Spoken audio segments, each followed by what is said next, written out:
सामने नीचे में आपका नंबरिंग क्या हुआ होता है और उस नंबरिंग में बच्चे क्या गलत करते हैं, सो देखिएगा, ध्यान दीजिए।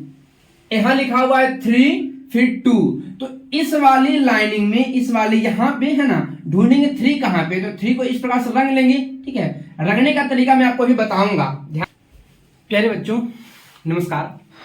तो जैसा आप अभी थंबनेल में देख करके आए हैं, यदि आप इस बार मैट्रिक एग्जाम या फिर इंटर एग्जाम दे रहे हैं तो फिर आप लोग को अभी ही सावधान होने की आवश्यकता है, अभी ही सतर्क होने की जरूरत है। वो इसलिए क्योंकि एग्जाम में किसी भी प्रकार का कोई भी इलेक्ट्रॉनिक सामान लेकर जाना उचित नहीं है।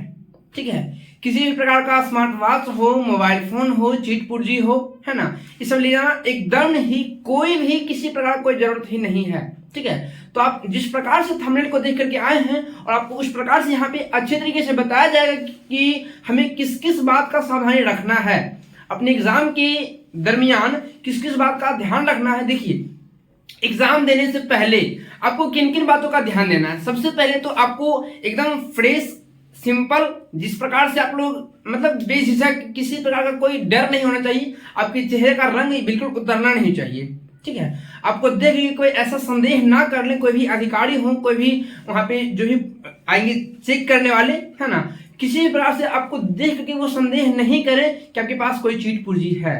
ठीक है, और आपको इस बात का भी ध्यान रखना है कि आपको किसी भी तरह का कोई चीट पुर्जी लेकर के नहीं जाना है। बिल्कुल ही आराम से, बिल्कुल ही आसानी तरीके से आपको घर पे ही तैयारी करके जाना है और अपने एग्जाम में बैठ करके और आराम से लिख करके आना है। ठीक है, तो चलिए हम शुरुआत करते हैं कि किन किन बातों का ध्यान देना है हमें एग्जाम से पहले। सबसे पहली बात कि आपको पहले नंबर में है चीट पुर्जी, तो एकदम लेके जाना ही नहीं है, एकदम नहीं। ठीक है, ध्यान दीजिएगा, चीट पुर्जी तो बिल्कुल लेकर के जाना ही नहीं है। दूसरी बात का ध्यान ये चीज होना चाहिए कि कभी भी हम लोग रेड पेन यूज नहीं करेंगे, मतलब रेड पेन लेकर के जाएंगे ही नहीं तो फिर यूज कैसे करेंगे। ठीक है, लाल कलम जो हम बोल रहे हैं, ठीक है, लाल कलम जो है सो बिल्कुल ही लेकर जाना एकदम ही कोई जरूरत नहीं है। ठीक है, ध्यान दीजिएगा।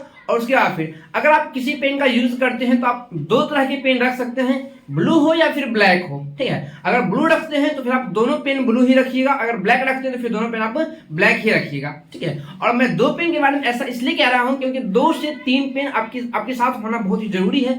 एग्जाम के समय में हो सकता है बाय संजोग एक पेन दिया धोखा दे। ठीक है, एक पेन किसी प्रकार गोली निकल गया, कुछ भी हो गया है ना किसी प्रकार से, तो फिर मेरे साथ दूसरा जो पेन होगा वो हमारा सहयोग करेगा, वो हमारा साथ देगा। तो ये आपका हो गया बाबू। लेकिन इसका ध्यान रखिएगा कि अगर ब्लैक ले जा रहे हैं तो फिर दोनों आपके पास ब्लैक ही होना चाहिए, अगर ब्लू ले जा रहे हैं तो फिर आपके पास दोनों ब्लू ही होना चाहिए। ठीक है, एक ब्लैक और एक ब्लू इस प्रकार से नहीं, बिल्कुल अगर ब्लैक है तो फिर ब्लैक ही, अगर ब्लू है तो फिर ब्लू ही, रेड पेन बिल्कुल भी नहीं। और एक बात और भी होना चाहिए कि एक आपके पास जेल पेन, जो आप जेल पेन से है ना, कुछ शिक्षक क्या करते हैं कि अपने बच्चों को बताते हैं जेल पेन का यूज कीजिए ये चीज करने के लिए, पेंटिंग होता है ना, OMR कॉपी रखने के लिए जेल पेन, वो बिल्कुल नहीं कीजिएगा। जेल पेन एकदम लेकर के जाना ही नहीं है, एकदम नहीं। ध्यान दीजिएगा, एग्जाम में जेल पेन का प्रयोग नहीं करना है। जेल पेन से होता ये चीज है कि आप इस प्रकार से अगर अपने कागज पे से ऐसे जैसे रखिएगा ना, है ना, हमें पूरी उसका इंक जो है सो बिखरता है ना, इससे फैलता है, तो उससे आप क्या होता है बाबू, हम लोग का कॉपी हो जाता है, बर्बाद हो जाता है। ठीक है, हम रंगते कुछ और है, वहां दिख जाता कुछ और है। ठीक है, इसलिए जेल पेन का यूज बिल्कुल नहीं कीजिएगा, बॉल पेन यूज कीजिएगा। ध्यान दीजिएगा, OMR कॉपी को रंगने के लिए भी, OMR शीट को रंगने के लिए भी हम लोग बॉल पेन का यूज करेंगे, हमेशा से ध्यान रखिएगा।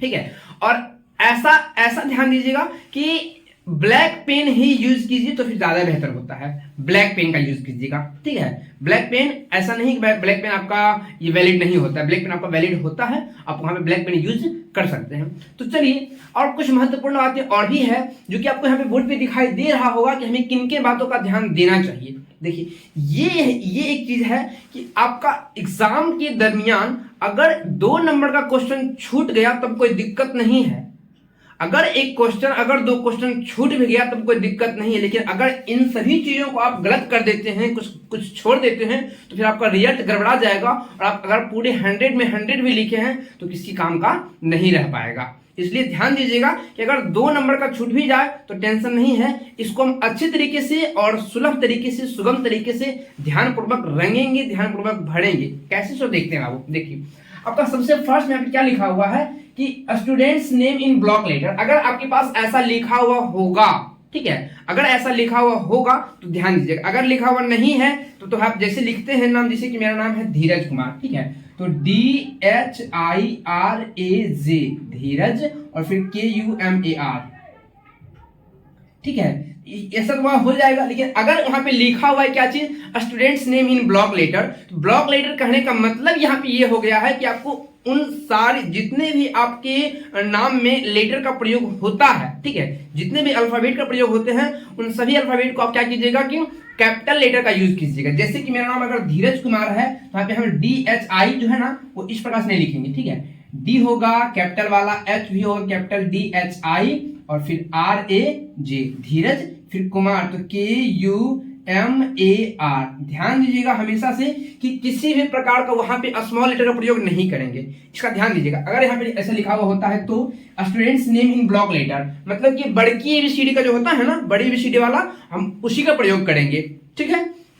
दूसरी बात तो वह यहाँ पे आपका लिखा जाएगा, ठीक है, धीरज DHIRAJ धीरज, और जब कुमार लिखना होता है, ठीक है, तो यहाँ पे बीच वाले स्पेस को हम छोड़ देंगे, ठीक है, बीच में जो यहाँ पे स्पेस है, खाली स्थान है थोड़ा सा, है ना, हम इसी को छोड़ देंगे, बाबू कुमार KUMAR, ठीक है, ध्यान देंगे।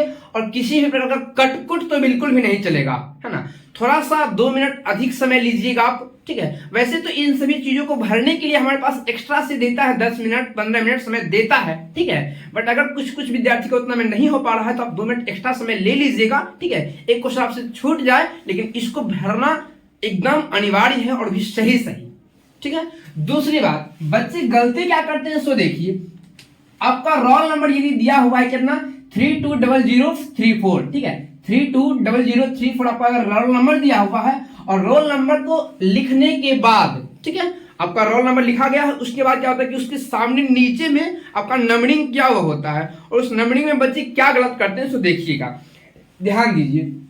यहां लिखा हुआ है 3 फिर 2, तो इस वाली लाइनिंग में, इस वाले यहाँ पे है ना, ढूंढेंगे 3 कहाँ पे, तो 3 को इस प्रकार से रंग लेंगे, ठीक है। रंगने का तरीका मैं आपको अभी बताऊंगा, ध्यान दीजिएगा, मैं आपको रंगने का तरीका भी बताऊंगा किस प्रकार से रंगा जाता है, सो ठीक है। तो बाबू इस प्रकार से यहाँ पे हम 3 को भी रंग लेंगे और उसके बाद फिर अगर आप 2 की बारी आती है तो लोग क्या करते हैं कि 2 को इस सेकेंड वाले में नहीं ढूंढ करके इसी वाले में 2 को भी रंग देते हैं, ठीक है। तो ये गलती आपको बिल्कुल भी नहीं करना है, ध्यान देना है कि ऐसी गलती हम नहीं करें। अगर 3 जो है सो इस वाले कॉलम में, इस वाले पंक्ति यहाँ पे जो है बाबू, इसमें सिर्फ हम 3 को ही पेंट करेंगे, 3 को भी हम यहाँ पे कलर करेंगे, बाकी जो 2 को कलर करने की बारी आएगी सो सेकेंड वाले में करेंगे, ठीक है, यहाँ पे हम कर देंगे 2 को, क्लियर है। उसके अब हो गया, फिर देखिए 0 यहाँ पे, 0 यही इस वाले में करेंगे, थर्ड वाले में, फिर फोर्थ वाले में 0 है, फिर फोर्थ में 0 करेंगे, फिर 3 है तो 3 जा करेंगे हम इसमें, फिर 4 है तो 4 जा करेंगे हम इसमें, यहाँ पर से, ठीक है। अब बात आई रंगने की, कलर करने की, तो कलर आपको इस प्रकार से नहीं करना। देखिए मैं आपको कलर करने का तरीका ही बता देता हूँ, बिल्कुल ही आराम है, बिल्कुल ही आसान है, कोई भी दिक्कत नहीं होगा आप लोग को, ठीक है।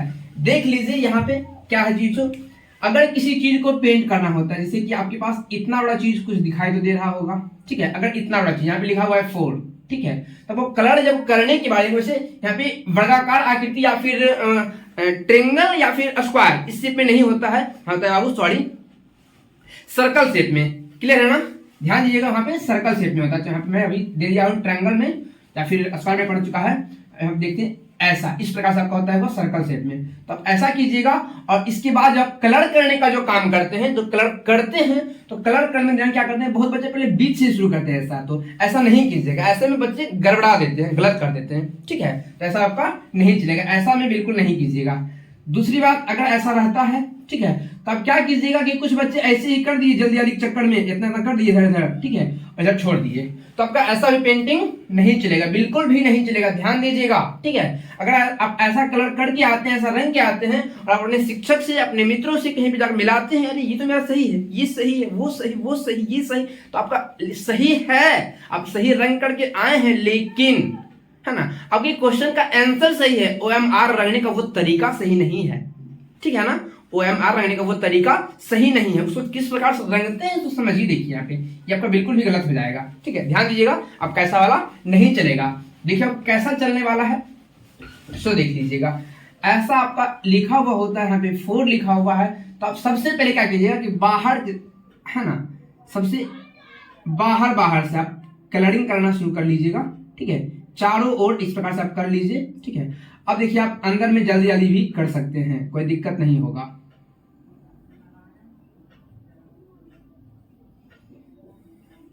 ठीक है, ये आपका हो गया कलर करने का तरीका। इस प्रकार से आप पेंट कीजिएगा, ध्यान दीजिएगा, आपको इस प्रकार से ही पेंट करना होगा, ठीक है। ध्यान से देखिए इस चीज को, आपको इस प्रकार से ही पेंट करना होगा, क्लियर है।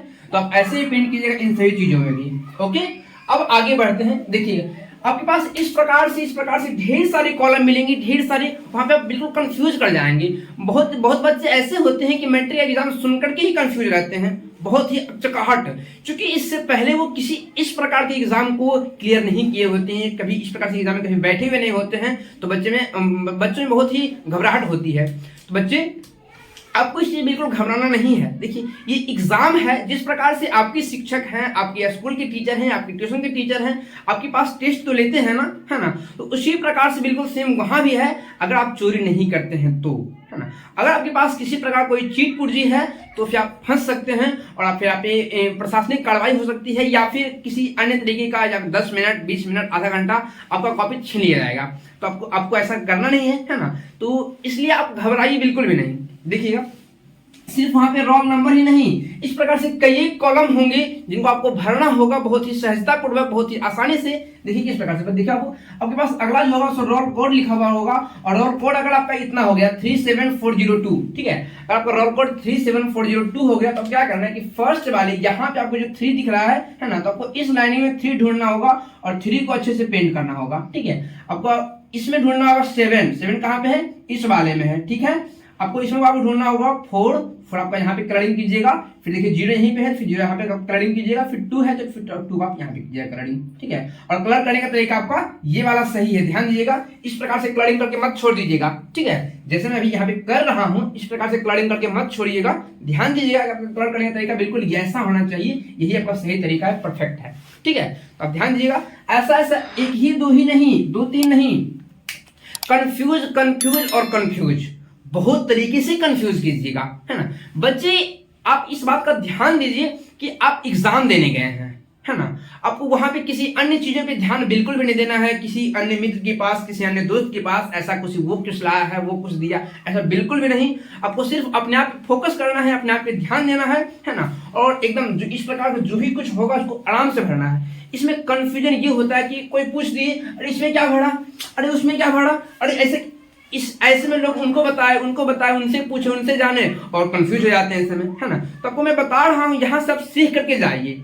अगर आपके मित्र भी हैं, आपके भाई, आपके बहन भी कोई एग्जाम दे रहे हैं, तो आप उनके पास वीडियो को शेयर कर दीजिए, ताकि वो भी आप यहीं से भी वो सीख करके चले जाएं। वहां पे जाने के बाद कहीं से कुछ भी पूछने की कोई जरूरत भी नहीं पड़ेगी, ठीक है।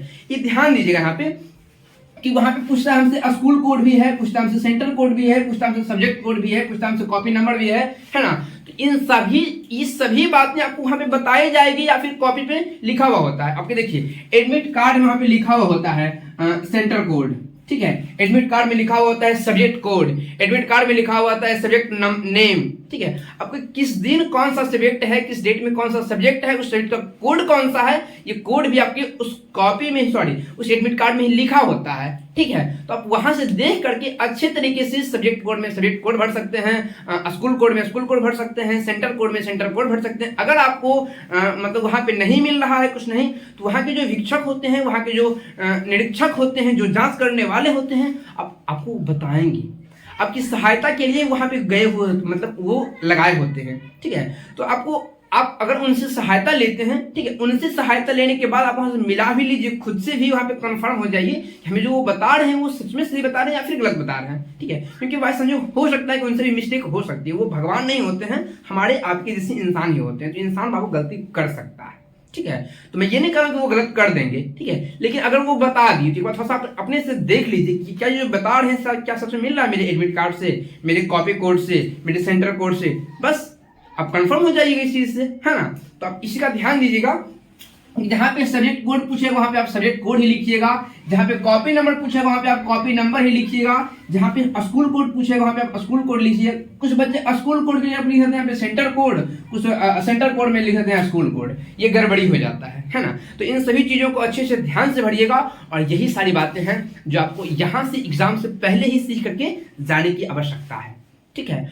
बहुत बच्चे इस प्रकार से कंफ्यूज होते हैं, तो आपको कंफ्यूज नहीं होना है ना। उम्मीद है कि आपको इन सभी बातों को अब अच्छे से आप लोग इन सभी बातों को अच्छे से समझ गए होंगे, ध्यान से समझ गए होंगे। यदि आप समझ गए हैं और अपने मित्र को भी समझाना चाहते हैं, अपने भाई बहन को भी समझाना चाहते हैं, तो आप इस वीडियो को उनके पास शेयर कर दीजिए ताकि वो भी अच्छे से सीख पाए। ठीक है, धन्यवाद।